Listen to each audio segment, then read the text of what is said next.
Bienvenidos a The Debate. En nuestro espacio de diálogo y escrutinio intelectual de hoy, vamos a adentrarnos en una realidad que es invisible, pero absolutamente omnipresente. Vamos a plantear una imagen. Mientras dormías anoche, tu teléfono móvil, ese dispositivo que probablemente descansa en tu mesilla de noche, envió datos de forma silenciosa. Y no a uno o dos sitios. Hablamos de que probablemente se comunicó con más de 70 servidores distribuidos en 3 continentes distintos. Y fíjate que eso ocurre solo mientras dormimos, con el teléfono bloqueado y la pantalla totalmente apagada. Exactamente. Transmitió tu ubicación precisa, registró las últimas búsquedas que hiciste en la red e incluso mandó pings sobre ese producto específico que estuviste mirando antes de cerrar los ojos. Todo este flujo de información constante y masivo conforma lo que llamamos nuestra sombra económica, o bueno, nuestra huella digital. Una sombra que, a día de hoy, es mucho más detallada que la imagen que tenemos de nosotros mismos en el espejo, francamente. Totalmente de acuerdo. Y el punto de fricción, la gran pregunta que estructura nuestro análisis de hoy, es la siguiente. ¿Deberíamos adoptar una postura proactiva para gestionar y monetizar esta huella digital como si fuera un activo financiero legítimo de nuestra propiedad? ¿O por el contrario, esa misma mercantilización nos expone a riesgos sistémicos inaceptables frente a una industria que opera desde la más absoluta opacidad? Es sin duda la gran encrucijada digital de nuestra era. Así es. Mi postura en esta mesa es que ha llegado el momento de gestionar y rentabilizar activamente estos datos. Estoy convencida de que es la única manera de empoderar al usuario y transformar una vulnerabilidad estructural en una ventaja financiera genuina.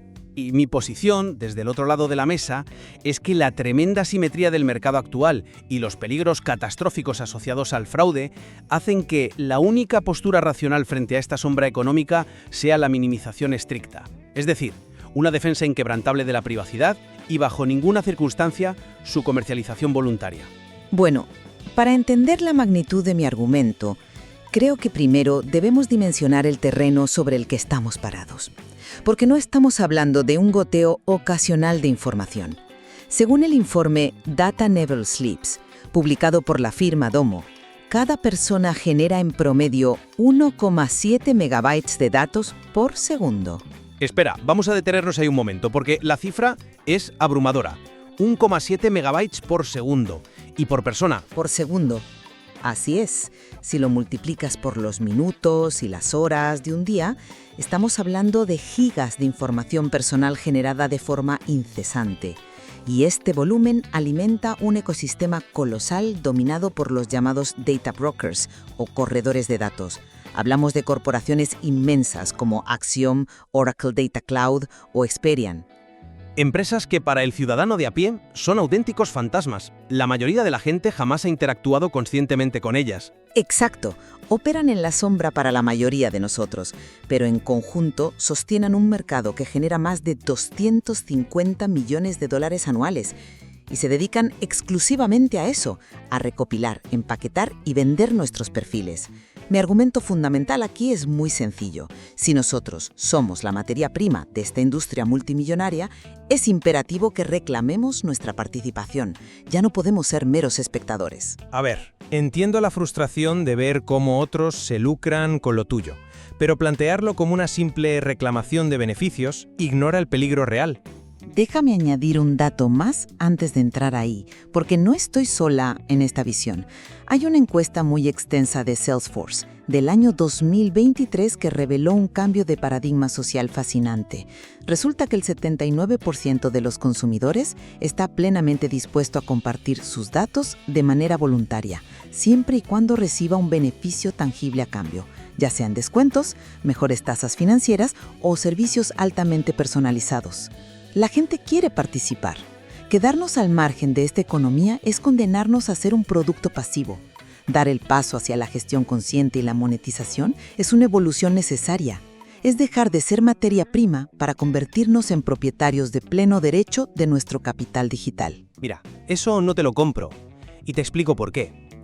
Esa encuesta de Salesforce refleja a un consumidor que busca un descuento inmediato, sí, pero que probablemente no entiende la magnitud del riesgo que está asumiendo. La premisa del empoderamiento financiero a través de la venta de datos es, en el mejor de los casos, una ilusión peligrosa y en el peor, una trampa sistémica absoluta. ¿Una trampa? Hombre, exigir tu parte del pastel no me parece una trampa. Es una trampa porque cuando hablamos de gestionar nuestros datos como un activo financiero, estamos ignorando deliberadamente los costes catastróficos que este sistema impone a los individuos cuando falla. Y vaya si falla, no nos engañemos. Para ponerlo en perspectiva, vamos a ver los datos de Javelin Strategy de 2023. Son escalofriantes. Cifran el costo del fraude de identidad digital en $43.000 millones únicamente en los Estados Unidos. Es una cifra alta, sin duda. Es una cifra astronómica que destruye vidas financieras enteras. Y aquí reside el núcleo de mi argumento, la profunda asimetría de valor.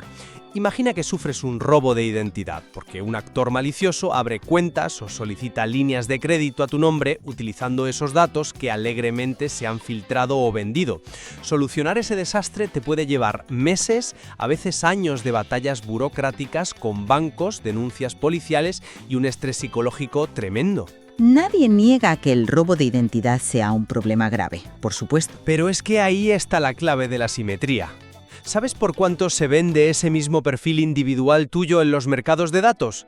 Según estimaciones de WebFX y Statista, un perfil de usuario, con toda tu información, se comercializa por sumas que oscilan entre apenas 15 céntimos de dólar y, en el escenario más lucrativo y detallado, unos $300. La ecuación es atroz. El riesgo inherente de exposición destruye de forma absoluta cualquier beneficio económico marginal o cualquier descuentillo que el usuario promedio pueda obtener. Incentivar a la gente a participar activamente en esta mercantilización es invitarles a jugar a la ruleta rusa con su identidad, literalmente a cambio de céntimos. Entiendo por dónde vas. Y a ver, si redujéramos todo el debate a vender tu correo electrónico por 15 céntimos para que te manden spam, te daría la razón. Pero permíteme ofrecerte una perspectiva distinta sobre el valor real que estos datos aportan a la vida cotidiana. Un valor que va muchísimo más allá de ese simple cálculo de céntimos por perfil. A ver, ilumíname. ¿Dónde está ese valor transformador que compensa el riesgo de perder tu identidad financiera? Hablemos de uno de los puntos más revolucionarios de esta economía, la inclusión financiera. Tradicionalmente, ¿qué pasaba si no tenías un historial de crédito clásico? Imagínate a un chaval joven, un trabajador autónomo o freelance que acaba de empezar, el banco de toda la vida le cierra la puerta en las narices porque no tiene una nómina fija ni años de historial bancario. Para el sistema tradicional, esa persona era invisible. Cierto, el sistema bancario tradicional es excluyente por naturaleza, eso te lo concedo. Exacto.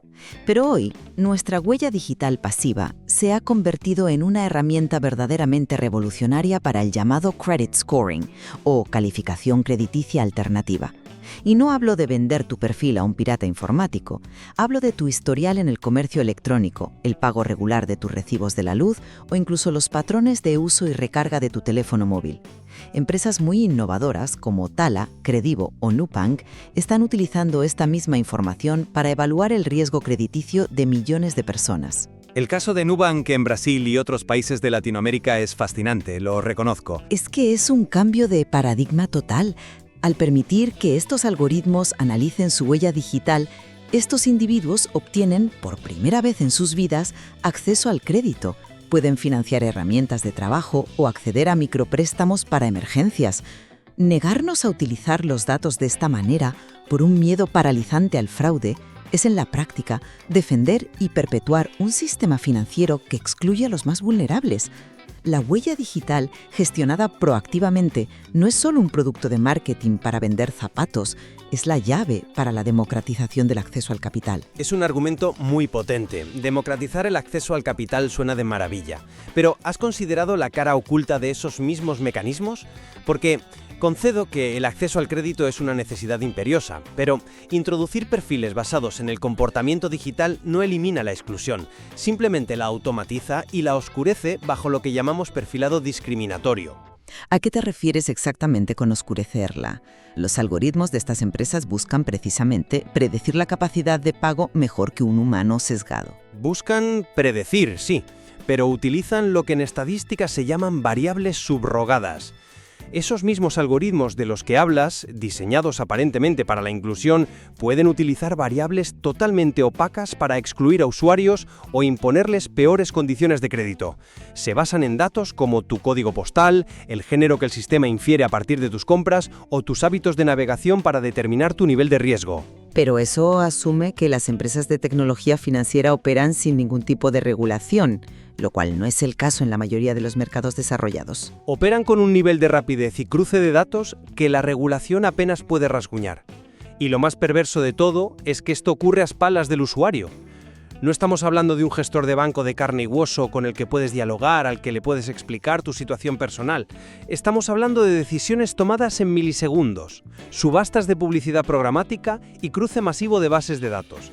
Si un algoritmo decide que, debido a las páginas web que visitas por la noche o al barrio desde donde tu móvil emite la señal GPS, eres un cliente de alto riesgo, te suben el tipo de interés y no hay transparencia ni derecho a réplica. La mercantilización de la huella pasiva no democratiza las finanzas. Lo que hace es crear un sistema de castas digitales donde la discriminación algorítmica opera con absoluta impunidad. Vale, esa es una crítica válida, pero creo que estás describiendo la opacidad de los algoritmos de primera generación. Precisamente por ese problema que señalas, debemos avanzar hacia modelos donde la monetización y el intercambio de datos sean transparentes, directos y auditables. Transparentes y auditables en el ecosistema actual. Me parece una utopía. No es una utopía. Existen mecanismos legítimos y cada vez más robustos que ya están funcionando. Pensemos, por ejemplo, en el paradigma del Open Banking, la banca abierta. No es un experimento sin control en el salvaje oeste, es un entorno estrictamente regulado. En Europa la directiva PSD2 sentó las bases hace años y ahora estamos viendo una expansión formidable en Latinoamérica, con marcos legales solidificándose en países como México, Brasil y Colombia. A ver, para un segundo aquí. Vamos a explicar qué significa esto del Open Banking a nivel técnico, porque suena a término de manual de economía. Aclaremos qué es una API para los que nos escuchan, porque es la base de todo esto. Me parece perfecto. Para que nos hagamos una idea muy visual, una API es básicamente una ventanilla de comunicación segura. Imagina que tu banco tiene tus datos bajo llave. El Open Banking obliga al banco a crear una ventanilla a través de la cual, si tú, como cliente, lo autorizas expresamente, otra aplicación financiera puede asumarse y leer tus datos. Exacto, es un puente de comunicación. Y esa es la maravilla del sistema. El Open Banking elimina la opacidad que tú criticas porque funciona única y exclusivamente bajo el consentimiento explícito del usuario. Tú decides qué datos bancarios compartir, con qué entidad específica y con qué propósito exacto. ¿Para qué? Pues para obtener menores comisiones, para que una app externa te analice y te ofrezca una mejor tasa de interés que tu banco tradicional, o para acceder a productos a medida. Tú tienes el control de la llave. Vale, entiendo el mecanismo. Plataformas como Brave Browser, que es un navegador web que bloquea rastreadores, pero te compensa directamente en criptomonedas por tu atención si decides ver ciertos anuncios. O protocolos como Ocean Protocol y Datum, que permiten a los usuarios empaquetar y vender parcelas específicas de su información en mercados totalmente transparentes.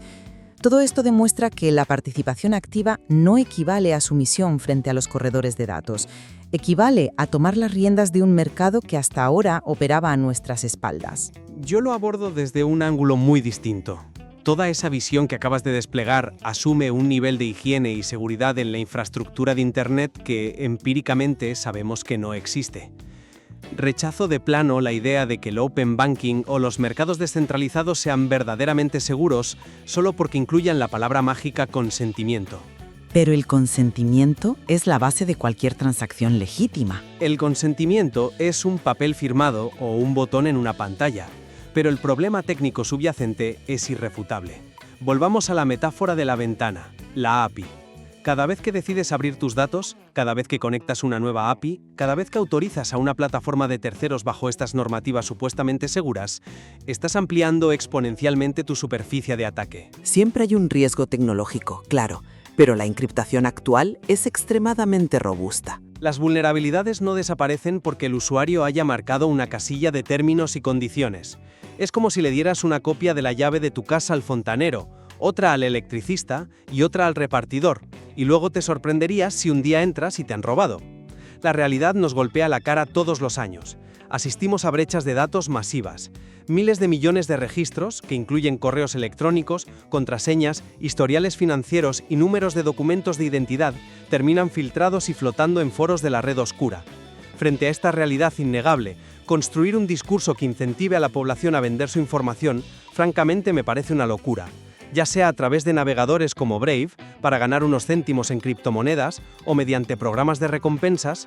No se trata de esparcir datos sin sentido, se trata de un intercambio de valor controlado. Pero en la práctica, estás animando a la gente a esparcir su identidad por un ecosistema digital que ha demostrado repetidas veces y con auditorías públicas ser incapaz de proteger esa información a largo plazo. Es una estrategia inherentemente defectuosa. Esa línea de razonamiento no me convence en absoluto, porque parte de una premisa falsa. Asume que el usuario es un sujeto pasivo, indefenso, que carece de agencia y que se limita a regalar sus llaves a todo el mundo. Y eso sencillamente no es cierto. El control del usuario no es una ilusión si se dota a las personas de una hoja de ruta clara. Una hoja de ruta. ¿Crees que un manual va a solucionar un problema de arquitectura de Internet? Creo que la educación tecnológica lo cambia todo. Yo abogo por una guía práctica, un enfoque educativo de 5 pasos que realmente empodera al individuo y mitiga esos riesgos sistémicos de los que hablas. A ver esos 5 pasos. Primero, la auditoría de la propia huella. Acciones tan sencillas como buscar tu propio nombre en Google de vez en cuando o utilizar plataformas como Java Impounded para verificar si tus correos han sido comprometidos en alguna de esas filtraciones de las que hablas. Segundo paso, la configuración activa de la privacidad. Hay que entrar en los ajustes de las redes sociales y los móviles para desactivar funciones innecesarias como la geolocalización pasiva en segundo plano. Vale, hasta ahí estamos hablando de sentido común básico. Exacto. El tercer y cuarto paso es donde entra el valor, el uso estratégico del Open Banking y la monetización consciente. Es decir, elegir de manera informada con quién hacemos negocios y a quién le damos acceso a través de esa API. Y quinto, y quizá el pilar más importante de todos, la exigencia implacable de nuestros derechos bajo legislaciones que ya son tangibles y plenamente funcionales.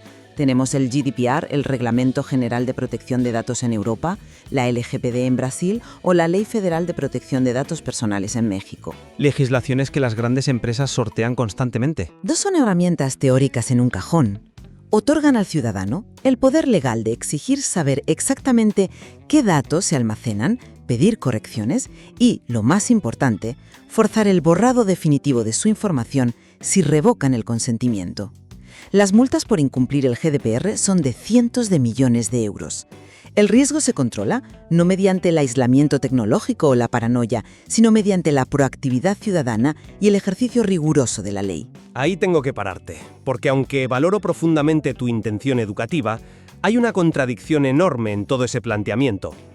Que la higiene digital básica que has mencionado en tus 2 primeros pasos, como auditar tu presencia en línea, usar gestores de contraseñas y configurar la privacidad, es fundamental, es algo en lo que estamos completamente de acuerdo. Es el equivalente a cerrar la puerta de tu casa con llave. Bien, estamos de acuerdo en la base. Pero utilizar legislaciones como el GDPR europeo o la LGPD brasileña como si fueran un escudo protector infalible, una armadura de titanio, para luego lanzarse a monetizar conscientemente, eso es hacer aguas por todas partes. El gran problema que ignoras es la extrema complejidad tecnológica del ecosistema actual. Las leyes están diseñadas precisamente para regular esa complejidad. Sí, pero la tecnología siempre va 3 pasos por delante de la ley. Hablamos de cookies invisibles, de técnicas de rastreo pasivo y de algo mucho más insidioso como el fingerprinting. Expliquemos el fingerprinting, porque es un concepto interesante. Para quienes no estén familiarizados, el fingerprinting es literalmente la huella digital de tu dispositivo físico. Las empresas no necesitan saber tu nombre. Analizan la resolución de tu pantalla, el nivel de batería que te queda, los tipos de letra que tienes instalados en el ordenador e incluso los micromovimientos que haces con el ratón. Con todo eso, crean un perfil único tuyo. Son tecnologías diseñadas específicamente para eludir los controles básicos de privacidad del usuario. Pero las leyes obligan a informar sobre ese rastreo. Y te informan con banners incomprensibles de aceptar todas las cookies que la gente pulsa por pura fatiga de decisión. La capacidad de procesamiento y la sofisticación de la industria del rastreo superan con creces la capacidad cognitiva y técnica del individuo promedio para gestionar su información como si se tratara de un sofisticado portafolio de inversiones de Wall Street. Sugerir que un ciudadano normal, con su trabajo, sus hijos y su vida, puede enfrentarse a corporaciones que invierten miles de millones en la extracción de datos simplemente leyendo los términos de servicio y configurando su teléfono, me parece traspasarle la responsabilidad de un fracaso sistémico al eslabón más débil. Por eso, sostengo que el control, en el contexto de la monetización proactiva, sí es una ilusión absoluta. La única defensa viable no es gestionar el riesgo de la venta, sino minimizar agresivamente nuestra exposición. Bueno, creo que ambos hemos puesto nuestras cartas sobre la mesa de forma muy exhaustiva. Mi argumento, a lo largo de este intercambio, se mantiene firme. La huella digital es, nos guste o no, un activo de inmenso valor económico en el siglo XXI. Ignorar esta realidad o intentar retirarnos por completo del ecosistema digital, como si pudiéramos volver a los años 90, no solo es poco práctico, sino que nos deja en una clara desventaja económica. Una desventaja que yo prefiero asumir antes que el riesgo, desde luego. Y es una postura respetable. Pero yo sigo convencida de que un enfoque proactivo, sólidamente educado, basado en el conocimiento de nuestras leyes y el uso de herramientas tecnológicas que fomentan el consentimiento explícito, nos permite convertir esta sombra económica en una ventaja genuina.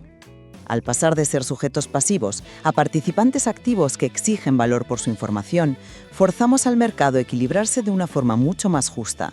Íntimo, vasto y potencialmente peligroso como nuestra identidad digital es un error categórico de cálculo. Los riesgos financieros, desde el fraude de identidad multimillonario hasta la discriminación algorítmica oculta, superan ampliamente cualquier beneficio marginal, descuento o criptomoneda que las plataformas prometan. Mantengo firmemente que participar alegremente en esta economía de comercialización perpetúa un sistema de vigilancia comercial opaco e inherentemente inseguro.